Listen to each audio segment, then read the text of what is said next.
Garden Report is powered by Prize Picks, the exclusive daily fantasy partner of the CLNS Media Network.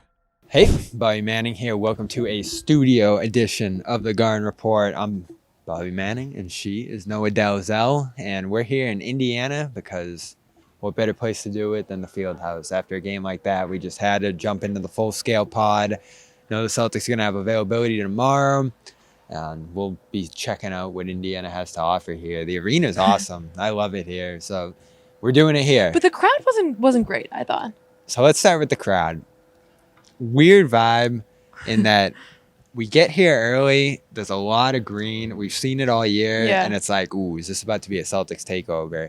But then we get up to like our seat in the sky. Literally in the sky, yeah. And this place was all yellow, gold, whatever you want to call it. It was all Pacers.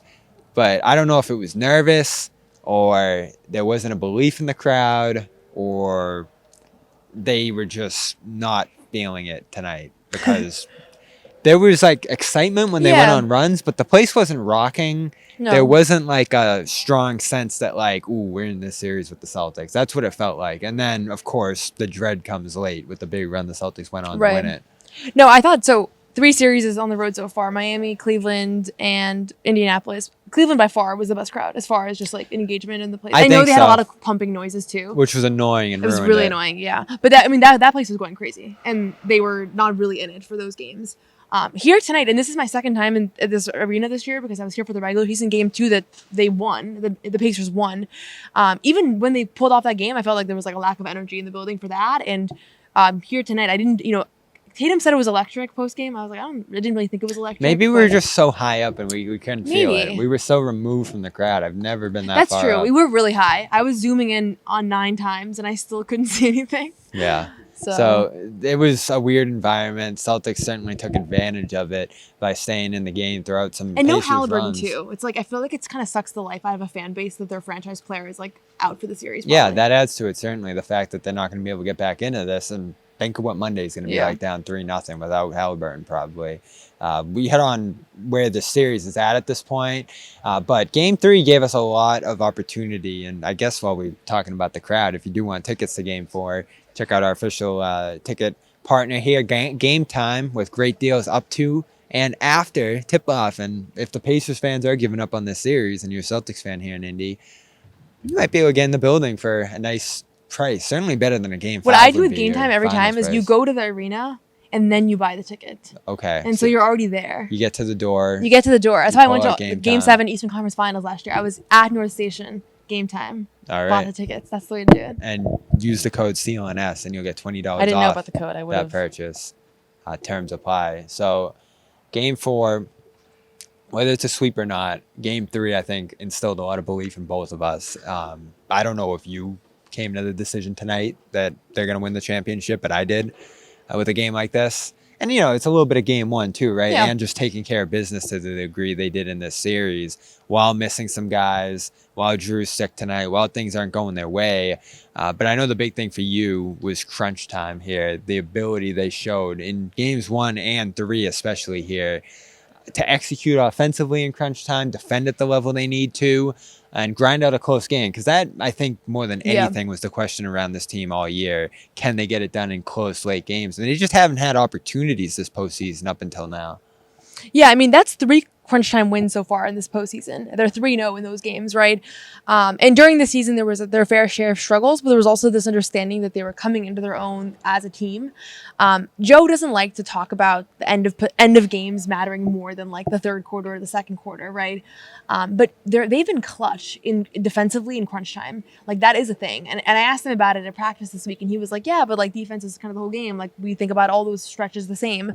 But down the stretch, plays like Jrue Holiday tipping that ball, like I have a different belief and confidence that this team can get a final stop than I did about previous iterations of the Celtics. And Jrue Holiday is a big part of that. But I think you just have this ability to like lock in, and the way they turned their defense around towards the end of this game, it was pretty remarkable. I mean, we looked like a different basketball team. And the Pacers were still hitting shots. There was a couple of like unlucky bounces, a putback, a corner 3 from McConnell. Like it's not like they just folded. But the Celtics made it really hard for them. And that's the kind of thing where even like the Nuggets last year, they weren't a great defensive team, but they were so good in the clutch defensively. And so that to me is a really important like metric. And the eye test right now is showing us that this is a team that when they need to elevate him, they need to connect together, that they're able to do it. Yeah, and think of all the little Missoula things that go into it too, and he deserves a ton of credit here. I know he always puts the credit on the players, but his messaging for a lot of this year, like Brad's saying, like he has the ability to create a message that the team follows. And whether it's starting off tonight talking about not having expectations with Halliburton being out, not expecting it to necessarily go the way you thought it would, and this certainly did not. Them going behind by 18 to a team without Halliburton. The end of quarters, as you said, end of halves, really stressing that, trying to get that going for them to be able to answer runs, for them to be able to sustain bad stretches and not fall behind by too much in a game like this. I think that's important there too. But also the ability to go to a curveball, which was one of his earliest messages this year. And for the zone, I keep harping on this, and it kind of annoyed me that Tatum was like, yeah, it wasn't about the schemes. I thought the zone coming out midway through this game was so huge. And for them to have that, not only to have that, but for them to have it in a lineup that they haven't played with this year. It was like Pritchard, White, Holiday, Tatum, Tillman. We haven't seen that five all year, but they're out there playing a zone. And I was talking to Derek White for a little bit after the game in the locker room, and I was like, was it 2-3? Was it 1-3-1? And he's just like, it was just something. Like, we just had to put something together, just make some reads out there, fill space, make plays. And that's kind of what they've done this year. And, it was Joe's idea from the sideline, he said, but it was on the players to kind of figure out how they were going to execute it and piece it together out there. So similar to how they went to small ball last game and played a lineup that we really didn't see all year and figured out who was going to play what position and just how to do it out there. This wasn't something the Celtics really practiced this year. I think they just had a feel for like, all right, here are our concepts in the zone. Here's what we can do. Here's what we can't do. And then just kind of make reads from there. I think Joe's talked a lot about this year, how like they go to a zone. They don't really have rules. You just make reads and communicate out there. And they really gave the Pacers some trouble when they went to that. Yeah, and the players were talking about it post-game. I think a couple of them touched on it, that they've played so many defenses throughout this year. Like, that was a huge point of emphasis, and they were able to experiment because they had such an enormous lead in the conference. But now, being in these games, they're able to go to different things, and it's not the first time they're doing it. And maybe it's the first time to us to see things for an extended stretch, and with that particular lineup, it was unique. But I think Jrue Holiday mentioned after the game, like, we all year we're trying out different things, and now it's easy. Now it's easy for us to kind of throw something out there. And sometimes it didn't look good, right? Like, there were games that we were watching during the regular season where why did they keep that zone that wasn't working? Or why did they keep Porzingis in drop when it wasn't working? And Joe said, like, we're working on different things right now. We have a 10-game lead in the conference. I think you're seeing some of that right now. And some of it felt a little bit like a cover when things weren't going well. But there's a clear confidence in this group right now in Joe Mazzulla. Al Horford said after the game, like, we trust him. We're following him. I thought it was like the biggest vote of confidence that I've heard any player have. Been very complimentary. Yeah, and he was like, we are 100% bought in. Like, couldn't have been more resounding.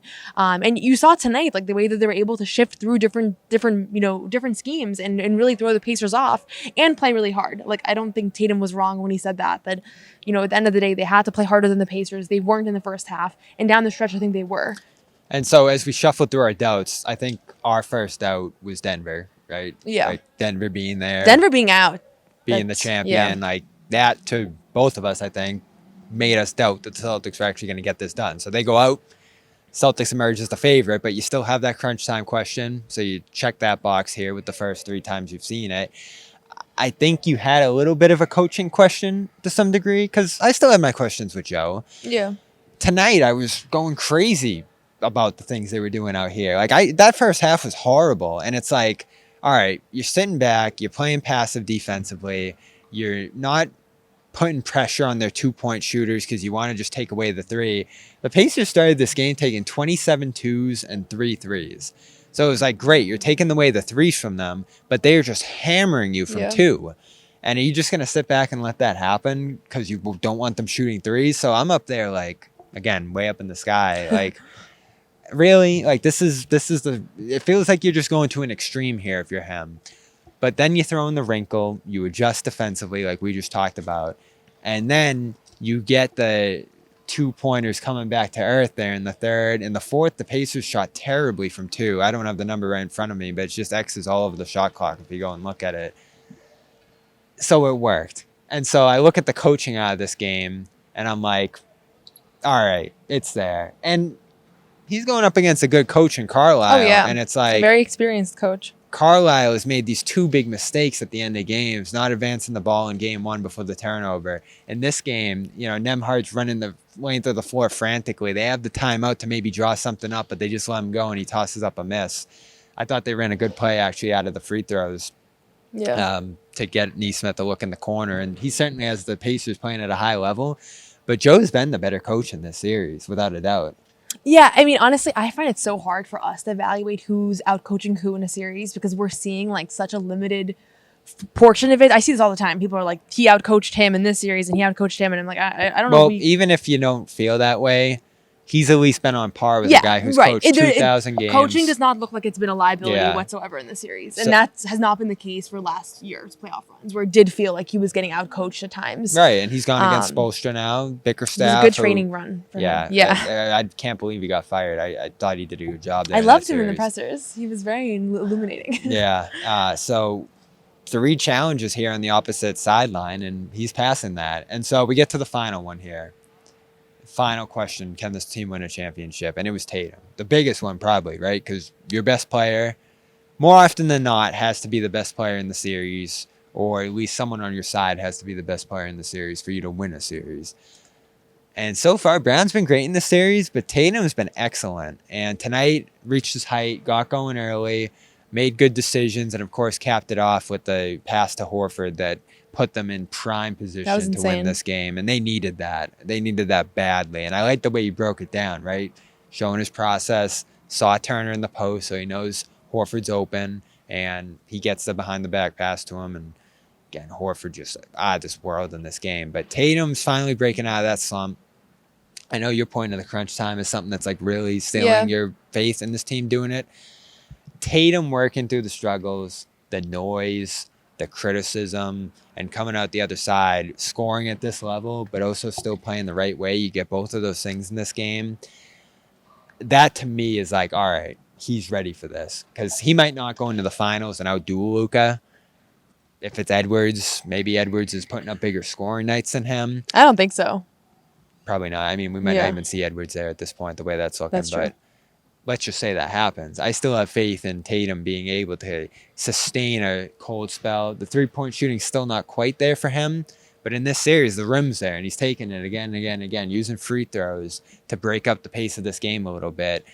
And rolling with the punches call-wise, too. He was complaining a little bit in this one, but they worked through it. I like the way he's persevered through his struggles at this point, and we've been tough on him. We've done a million shows of what's wrong with Tatum. And for him to come out the other side now looking great in this series is important.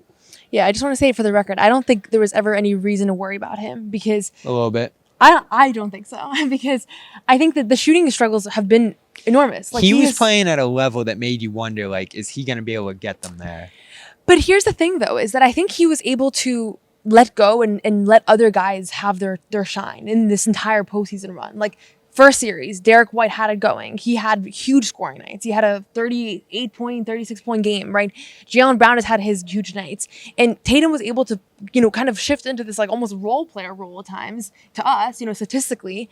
And the Celtics were winning. And so I never thought that was a cause for concern. Like, I think when you see him disengaged defensively, which has not been very often, but when you do see it, that's when it stands out to me. And I think there was stretches like you saw that in game 2. Yeah, absolutely. Half. Yeah, and that's when I'm like, that can't happen, right? But the fact that he's been able to put up the numbers that he has this postseason, and the Celtics have been able to win the way that they have, despite the fact that he's shooting from 3, that only like speaks to his greatness. Because a lot of players, you take that away, like you take away their ability to shoot, and they're so limited. And he's been a 3-point shooter his entire career. Like, it's something that is a very important part of his offensive game. And to me, it's almost been like you barely even noticed it. And I know we noticed it because we're looking at the box score all game. But if you're thinking about his overall impact, like everything that he's been able to do, the stat line that he had tonight, 36 points, 10 rebounds, 8 assists, 0 turnovers. Like, that's insane. Eliminating the turnovers is important. Yeah, and that's the entire postseason run. He's been eliminating the turnovers like night and day from last year, some of the decision making that he's been able to do. And so I'm not worried about his ability to outduel another star in the finals, but also it's just never going to come down to him versus another star. That's because a good point. if it did, then this team went away from its identity. Like the whole identity of this team is that different guys will step up at different moments, and that's what's going to allow them to win. And like Derek White really struggled tonight, and it's okay because they have other guys that stepped up. Jrue Holiday struggled for a lot of the night offensively until the very end, and Tatum really carried them through this. Last game, Brown was the hero. Like that's what makes this team so special, is that it doesn't have to be him putting them on their back every night the way that other teams, they do have to. And I think Luka and Kyrie have been successful because they haven't had to do that either. They've had their role players really step up. Like that's the recipe to winning. And we're seeing that on both sides of the bracket right now, both in Dallas and here.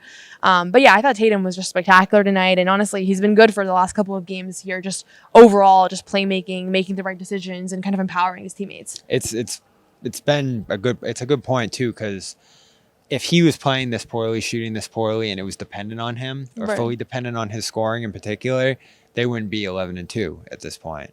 So it does show that they're able to sustain it. He's playing in a style that's allowing the team to pick him up, and it really is a team effort, top to bottom in terms of the contributions they're getting right now that's leading to all this winning. And they're getting breaks too. I mean, Halliburton's not out here tonight. It's a big deal. Mitchell not being out there round 2, that's a big deal. Butler round 1, it's a big deal.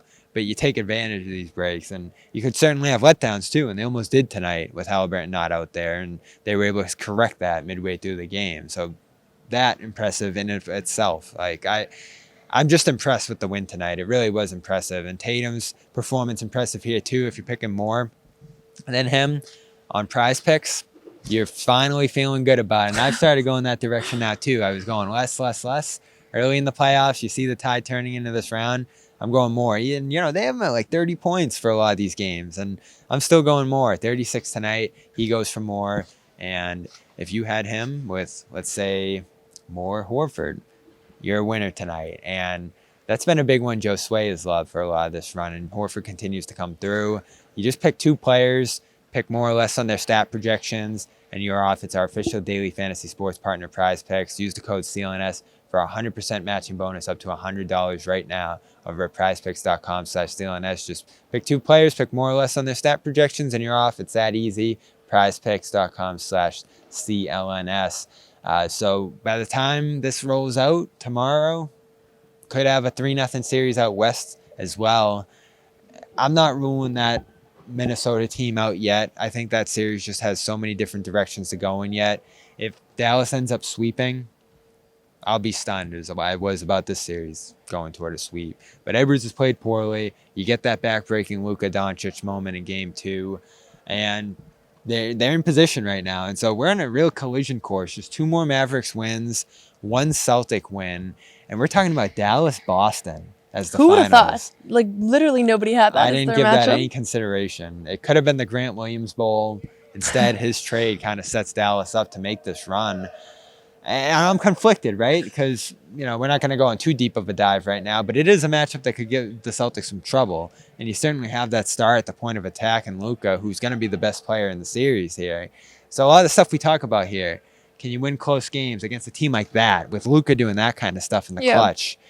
Joe versus Kidd, who's actually been pretty good here, Jason Kidd, throughout this run, especially on the defensive side of the ball. So there's a real coaching matchup there, again, it feels like. And the depth as well, which we didn't really get into here, but depth, another question with the team right now. How many points did the Celtics have off the bench tonight? 4. So add that to the mix. Yeah. Dallas has a Washington. Dallas has those 2 bigs who give you so much, especially on the lobs. Celtics pick and roll coverage hasn't been great here. So some challenges ahead. As we sit here right now and say the Celtics are going to get this done, get ready for an even higher challenge in the finals. And if Minnesota does make it through, one thing I've looked at with them is their ability to play really physical and take advantage of the new rules that the NBA is, well, not new rules, but new officiating emphasis new officiating style that they've allowed in the second half of the season here. So it's looking like Dallas. That's a big challenge. Minnesota turns it around. That's a big challenge here. Are they up for it? I think so. I mean, everything about this team right now screams like championship team. down from the moments that we have on this run, from the Jaylen Brown 3-pointer. Like, that's a moment. We're starting to see them. Yeah, we're starting to feel that. And I think this is the round that's changed, even though obviously they were very dominant in the last 2 rounds as well. Guys like Al Horford, I mean, we had our doubts. We had our conversations around, does he still have it? I think he's quelled a lot of those concerns. I thought defensively he was excellent tonight. He was actually a bright spot, and a lot of people did struggle. I thought he wasn't one of the people that really struggled as much as some others that we've Probably praised. because they got his minutes down to 25 last game. Yeah, and obviously the shooting there tonight was huge, keeping them in it in the first half, where I think probably the Celtics wouldn't have even been in it if it wasn't for him. So he's a component of this that makes me feel confident, the fact that they have a guy that's been there before and that's, they can rely on. I think they really can rely on him. He said something post-game, and I think that's when it kind of clicked for me that this is the team. He said, we've been there before. We've had our battles. We've had our experiences. And, like, now when we're in these moments, like, we're the experienced team. And thinking about 2022, they weren't. They were probably the more talented team, or at least the more skilled team on paper, and had a really impressive run. But then they got to the finals and experience won out. And Tatum was 23 then. Yeah, right. It's night and day. I mean, as far as what they've been through since that run, last year's run, I thought, obviously wasn't successful, but how many big moments you had to overcome, and how many moments they did show up, even though they didn't get it done at the end. There were so many impressive moments in last year's postseason run where, like, they could have backed down and they didn't. Jaylen and Jason have both been really, like, phenomenal. Like, they're both playing their best basketball. I think Jaylen Brown's been playing the best basketball in their career, which is why I've been fixated on him not making All NBA, but he's has a very good chance of being Eastern Conference Finals MVP if he continues his play. Tatum, I think, made a run for it a little bit tonight. And then you have the role players, Derek White and Jrue Holiday. To even say that they're role players is kind of makes the point on its own. But you have everything you need here. The question, to me, the one outstanding thing is Porzingis. And not because I don't think they can get it done without him, but more just like, how are you going to balance that? I think you need him. I don't think you do. Why do you need him? Because the centers are going to play such a role in the next series, whether it's Rudy and Towns, or whether, especially if it's Lively and Gafford. Those guys are just menacing right now, what they're doing on the boards, what they're doing in pick and roll in particular. But do you think they can win without him? Because I think their odds are much better with him. I'm assuming he's going to be back. I think they can win the championship without him. I'm assuming he's going to be back, which is why I'm picking them. I think they have a difficult task, very difficult. I'm not ruling it out completely, but if you were telling me Porzingis wasn't playing a single game in the finals, I wouldn't feel great about it. Yeah. I still look at, like, Dallas on paper and the Celtics on paper. And Luke's hurt now too. I know. And honestly, that could be I don't know. We don't know anything about that injury, right? We haven't heard really anything. Joe said, I have no idea. But something about the way he reacted in the moment, the brace on his wrist, I don't think he's going to be back anytime soon. Maybe I'm totally wrong. Fortunately, there's a long layoff here. If they can get this done in a sweep, and I think we're both looking at that happening here. But center depth, something to look at here. Maybe it's a crazy take. I think that they can get it done without him, though. I hope this ages well. Depending on the matchup. Or it doesn't have to Maybe Minnesota, they could. Dallas, it's pick and roll, and that has killed them to the playoffs to this point. I don't know. Let us know below. That's certainly something to watch here in the coming days as Porzingis come back in this East Finals. We talked a little bit about it last night in our hit after the game, whether he needs to come back in this series, whether he needs to ramp up for the finals, and just where he's at generally. Again, we have no clue right now where he is at. Reports have pointed toward maybe a Game 4 appearance for him. Injury report should be coming out around the time this does as well, so it'll be interesting to see whether he's able to ramp up for the finals, because that is a factor here, among all the things we talked about here in this team being ready for a championship. But 4 other things we talked about all point toward the Celtics being able to do it, and we both feel good about it at this point. I held out for a long time, though, because you just start to think of... I don't want to jinx it. It's like now that we've come around, Well, you just start to think of everybody, and that's why I think they've asked questions about it a million times in these pressers. The old version of this team. I know. Is it there? The most asked question this postseason run is the difference between last year's team and this year's team. Because it pops out. And let me actually add one more thing before I forget. I think Jrue Holiday has answered a lot of questions during this playoff run. And he had his moment tonight. He had his moment tonight, but he's also had like a 28-point game. He's had lots of double-figure games, more than, he's been a much more consistent scorer than he was during the regular season. And defensively, I think he's just had so many highs that answers a question, because we didn't know, playoff drop, he has all these kind of rumors, or people say that he's a playoff dropper. The numbers have backed it up a little bit. Yeah. he has a tough first couple of games. Like, I feel very confident with Jrue Holiday at the helm, like going into the finals, if that's what's coming up. Yeah, and they've empowered him. And do mistakes come out of that? Sure. And you certainly see the Celtics of old rear their head at times, but they correct it quickly now. And, you know, that's something Peyton Pritchard's talked about too, who's obviously been here for a lot of these runs. Those runs against them, the bad stretches, they're just limited now at this point. And again, you're not going to play a perfect game. You're not going to play a perfect series. They certainly haven't here. But when you win on the margins, like Missoula talks about, when you correct the lapses here, you're just talking about a team that's able to, even in a series here where they haven't played at their best, go up 3-0. And listen, we've sat here a lot this postseason and said, "Oh, I don't know about these Celtics. Like this is going wrong, that's going wrong." They're 11-2, and so I think that just speaks to their ability to figure it out, even if maybe the pick and roll matchup's not going their way. I mean, they're last in pick and roll defense, and they're still 11-2 in these playoffs, and they're handling this team that's done it at a high level too. So I have concerns about the finals, but I have confidence in this team, like you do here, and I'm starting to feel it. I'm feeling that this is it. And it's hard not to, especially if Porzingis is back. But let us know what you think below. Again, this has been a studio edition of the Garden Report. We had to do it here after a game like that. Another classic in this East Finals that could be heading for a sweep. But we'll have coverage of Game 4. Whether it is or not, we'll be back here, Gainbridge Fieldhouse, Indianapolis. She's Noah Dalzell. Check out her work at Celtics blog. I'm Bobby Manning. Check out my work here at clnsmedia.com. And we are also brought to you by PXG. Right now, it's the great time to get out on the course where the temperatures are warming up. You got to get back in your swing. We'll have the gear that enforces some confidence. And when you feel good, you play good. Get their tees, hats, polos. All of it feels good for a nice summer day. And in your follow through on your swing, you're just nice and loose getting through it. That's what I love about their polos. You get your hats as well to keep the sun off your face. They got it all. It's great stuff.